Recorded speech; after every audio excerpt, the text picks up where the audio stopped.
Magandang araw sa inyo, Idol. George Kiano here, the car loan expert. Meron po tayong magandang topic sa araw na ito. At ang topic po natin ay tungkol po sa ating comprehensive insurance. Marahil marami po sa inyo dyan ay naghahanap sa YouTube or nag-aabang sa YouTube kung sino ang content creator na makakasagot ng inyong mga katanungan. And you are lucky now because napanood po ninyo ang video ito. Okay, so if I were you, panoorin po ninyo hanggang matapos, although wala po tayong masyadong edits or inserts ng videos because mahirap po maghanap ng videos. But if I were you, i-absorb mo lang ang aking sasabihin dahil kayo rin po ang makaka-benefit in the future. Okay? So I have 8 questions here na possible question mo rin na aking sasagutin according to my knowledge and also my experience. Okay? So maybe some of you guys ay matagal ng motorista. At yung iba sa inyo dyan ay nakahawak na ng comprehensive insurance na hindi po nagamit at hindi rin po alam kung paano ikutan. Maybe some of you guys ay may bagong sasakyan na which hindi po kayo na-educate ng inyong ahente bago po nailabas ang inyong sasakyan. Okay? So, itong 8 questions na ito mga ka-idol, maybe ito na makakapag-enlighten sa inyo. May mga pros and cons din ito mga ka-idol. Okay? So, let's begin dito sa unang question. The first question is, bakit kailangan ko ng comprehensive insurance? Kailangan mo yan, idol. Dahil just in case may mangyari po sa inyong sasakyan, nakabangga po kayo, binangga po kayo, or nalunod sa baha ang inyong sasakyan, may namatay sa inyong pamilya or kung sino yung nakasakay sa inyong sasakyan, o mayroon po kayo nasagasaan, si insurance po ang magbabayad lahat niya. Okay? As long na ito ay comprehensive insurance at fully paid. So meron po tayong dalawang klaseng insurance. The one is TPL, the second is the comprehensive. Itong pag nag-uusapan natin. TPL is mandatory na kapag brand new or second hand, as long na ipaparehistro ang inyong sasakyan, kailangan po ng TPL, third party liability, para ma-rehistro po ang ating sasakyan. Second is, magagamit mo rin po yan kapag sakaling may mabangga po kayong tao lang. Na which may coverage po ng maximum of 100,000. Just in case mamatay ang tao, matik babayaran po yung taong namatay. May na-injury, depende po sa klase ng injury. Naputulan ng daliri, may corresponding amount po yan. Napingasan ng tenga, may corresponding amount po yan. Kung na-comatose po yan, na-exhaust po yung 100,000. Kinulang yung 100,000 TPL. That's the time na mag-i-exhaust si comprehensive insurance.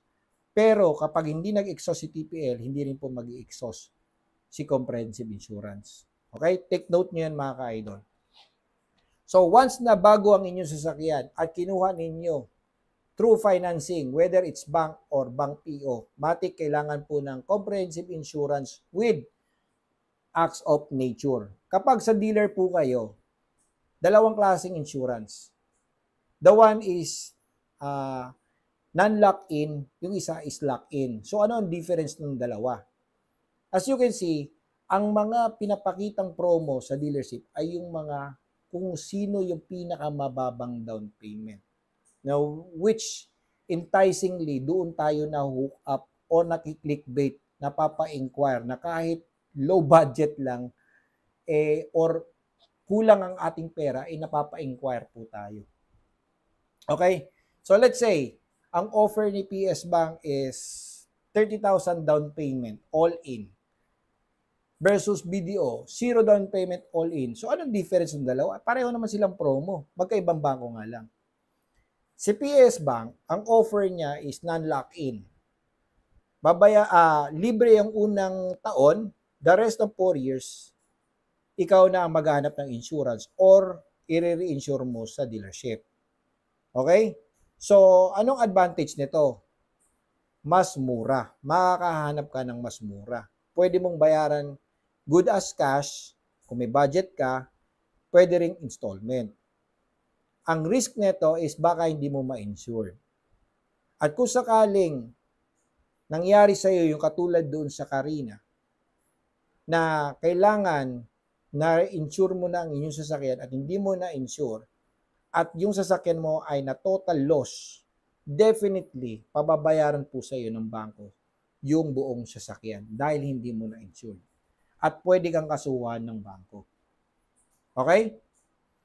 Si lock-in is sa unang taon, libre, the rest, babayaran mo, pero naka-lock-in sa bangko. So meaning, in exchange na kailangan mo mag-produce ng post-dated checks, PDC, na pre-computed into 4 years.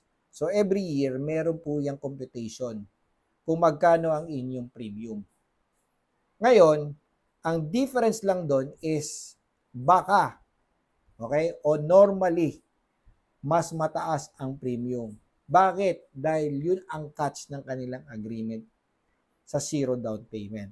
Sometimes, yung ino-offer sa atin na lock-in insurance, pagdating ng second month, third month, fourth month, fifth month, napakataas ng mga premium na which hindi naman kapanipaniwala. So, parang lumalabas na overpricing. So, yun ang negative side nun, mga ka-idol. Ang positive lang doon is automatically insured. So, what if kung nag-issue ka ng PDC at tumalbog? Definitely non-insured yan. So, at the end of your mortgage, sisingilin ka pa rin ng bangko. Okay? At kung sakaling may mangyari sa inyong sasakyan at nalaman nilang hindi yan na-reinsure, tapos ka rin, mga ka-idol. Okay? Magkakaproblema ka pa rin. Okay? Next question natin, mga ka-idol. Gaano kabilis o katagal makaklaim sa insurance? Ito yung mga common questions ng mga customers, gaya po ninyo. Na bago ako mag-commit, bago ako magbayad, mabilis ba mag-claim? Gaano ba kabilis? O baka naman mabagal makaklaim sa inyong insurance? Siyempre, kapag ahente ang kausap mo, definitely, nandun na kaagad yung commitment na, walang problema sa amin. Marami pong nakaka-claim sa amin. 'Di ba? Just to hook up na ikaw ay makapagbayad, no? Para ma-close na lang yung deal. Kaya maraming promises na mabilis. But definitely, sa likod po niyan ay maraming issues na mabagal ang claim or sometimes poor yung kanilang services. Na after mo makapagbayad at may claim ka, ikaw na tatrabaho lahat ng inyong claims. Ikaw na magpo-process ng requirements, ikaw ang magpo-process ng estimate, ikaw ang pupunta sa office, ikaw ang magpa-follow up, etc. etc. So in other words, mabulaklak lang sa umpisa hanggang sa makabayad ka. Pagdating ng claims, iiwan ka na sa ere, ikaw na lahat tatrabaho uli. So para saan pa yung pagkuha ng comprehensive insurance? Yun ang problema, mga ka-idol. Okay? So number 3, bakit mabagal or matagal makaklaim ng insurance? So, mapa-cash payment man yan or installment mong binayaran, parehong mabagal. Ako na magsasabi sa inyo. Depende pa yan sa amount ng inyong claim. Okay? Kami, as my experience, kotse ng kapatid ko, nabangga ng aking pamangkin. Alam ko na ang kanyang claim kung sa labas ko ipapagawa, mga siguro less than 20,000 lang yan. O baka nga mamaya 10,000 lang yan. Pero kapag pinasok ko na yan sa kasa, definitely aabot po yan ng 30,000. Yun nga lang, yung claim ko until now, wala pa nagpa-follow up. Walang nagsasabi sa akin kung kailan lalabas ang aking LOA, Letter of Authority, kung kailan ipapagawa ang sasakyan. Na ngayon, more than 1 month na ako naghihintay. So meaning, ako ngayon ang liable mag-follow up dito sa claim ng aking kapatid, no? Dahil ako nag-insure, ako ngayon ang liable na mag-follow up. So, ngayon, until now, clueless pa rin ako until now. So, by tomorrow, Monday, magpa-follow up naman ako, mga ka-idol. So, whether you pay it in cash or installment, pareho same scenario. The more na mahal ang iyong claim, the more na mas malaki ang inyong claim, the more na mas matagal. Baka umabot pa yan ng taon. Depende po yan sa laki. Dahil I remember sa aking kliyente or follower na halos every year meron siyang claim. Nagulat ako dahil pinapa-claim siya. Mabait sa kanyang insurance. Pero itong pinakahuling claim niya ay total loss. Kumbaga, kailangan ng palitan ng sasakyan, kanyang sasakyan. So, nag-inquire siya sa akin ng bagong sasakyan. Nung malaman-laman ko na ang kanyang sasakyan ay may total loss o claim, no? Total loss na, wala na. Matagal ang process. Halos hindi na siya kinakausap ng kanyang insurance. Ultimo yung kanyang VP, yung Vice President ng insurance, hindi na siya kinakausap. So, ano yung ibig sabihin? Lalong tumatagal ang claim. Based in my own experience, the more na mas mahal ang claim, especially kung sa kasa mo yan ipapagawa, the more na mas matagal. So, ano ang suggestion ko? Mas maganda, ikaw ang mag-exhaust ng pera. Sabihin mo, reimburse na lang yung aking claim. Okay? Magpapile ako ng claim, pero ako maglalabas ng pera, ako magpapagawa ng aking sasakyan doon sa certified kasa, kung saang talyer man niya na makapagbigay ng resibo, then sila as insurance, sila na magbabayad sa akin kung ano magkano yung napagawa ko. Yun ang pinaka mas madali, mga ka-idol, kaysa ipasok mo sa kasa. Hindi ko naman dinidiscourage, pero mas maganda yung ganon para at least ma-monitor mo. Pero kung sa kasa po, depende po sa inyo. Nasa sa inyo na lang po yan. Kung may magandang experience po sa kasa, mabilis po mag-claim doon, sila po nag-anticipate lahat, sila nagpa-follow up lahat, walang problema, mga ka-idol. Okay yan. Okay? So, number 4, bakit minsan nadi-deny or hindi maka-claim sa insurance? Okay. Nadi-deny ang ating insurance kapag mali yung ating claim. Mali yung presentation, or sometimes pina-insure mo, so hindi mo pa binayaran. Okay, let's say next week ka pa magbabayad, pina-insure mo ngayon pero wala ka pang binayaran. Inisyuhan ka pa lang ng policy pero wala pang resibo. Hindi makaka-claim yun dahil hindi ka pa bayad at wala ka pang resibo. Kumbaga, yung yung policy mo is imaginary pa lang. Or sometimes, naka-terms ka ng 4 months to pay, lumagpas ka na ng 4 months, halos magre-renew ka na, saka ka na nagkaroon ng claim, babayaran mo na lang yung kulang mo dahil may claim ka. This time, pwedeng i-deny po yan ng insurance. Pero may mga insurance na kinukonsider pa rin na pwede kang mag-claim. So, mahabang pakiusapan yan, mga ka-idol. Hindi guaranteed yan.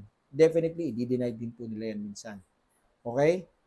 So, number 5, kanino at saan dapat kumuha ng insurance? Kung saang dealer, okay, saan mo kinuha, pwede ka doon kumuha.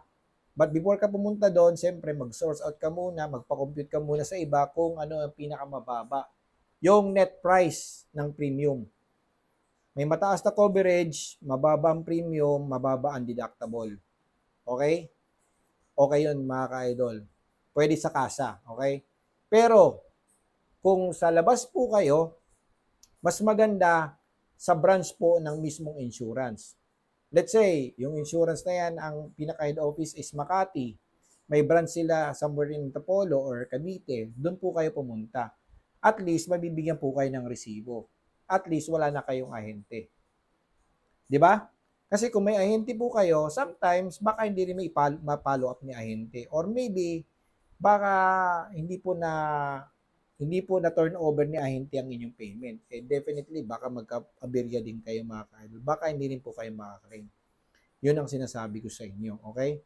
So, mas maganda, kumuha po kayo sa dealership or doon sa mismong insurance company kung saang branch meron. Okay?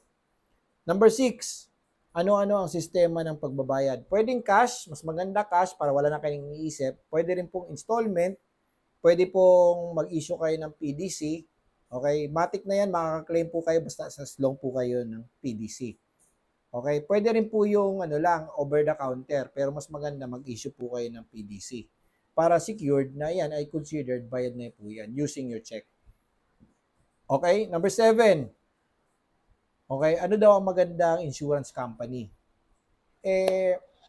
Para sa akin, as long na yung insurance na kaya kang tulungan or i-anticipate na after mo magbayad at kung may claim ka, sila yung insurance na merong towing services, meron silang 24-hour service, ganyan.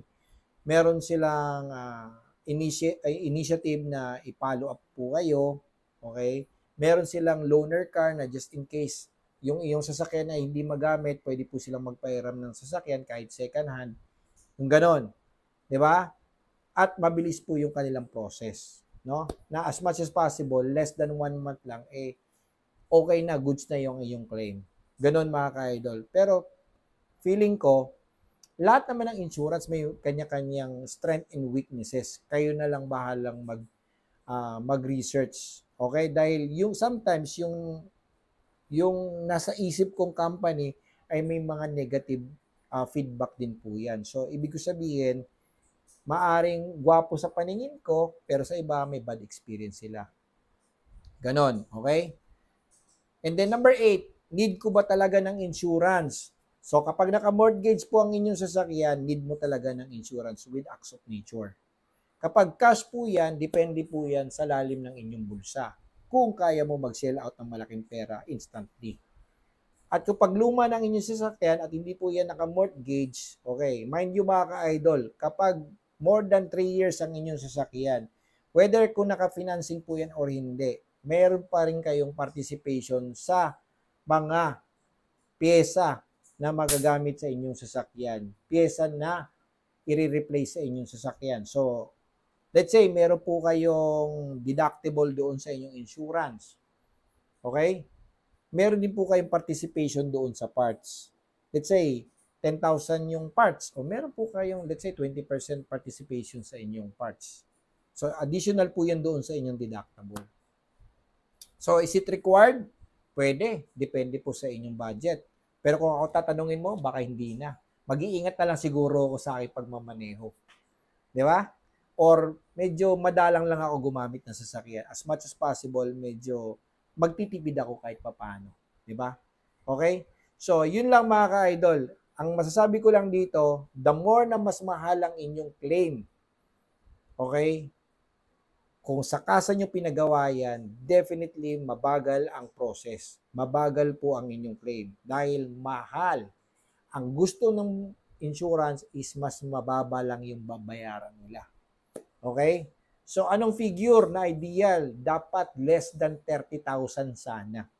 Pero pag umabot po kayo ng more than 60,000 up, matagal na yan mga ka-idol. Lalo na kapag sa dealer po yan. Hindi ko naman sinabing hindi kayo makaka-claim sa insurance. Maka-claim pa rin po kayo dyan. But expect the worst. Pero kung mabilis, mas maganda. Pero kung mabagal, alam mo na yan. Yun na yung sinasabi ko sa inyo. Expect the worst. Okay? Dahil mas marami ang worst case sa goods mga ka-idol. So I hope nakatulong po ang video ito pagdating po sa inyong insurance. Thank you for watching kay The Carlo Expert.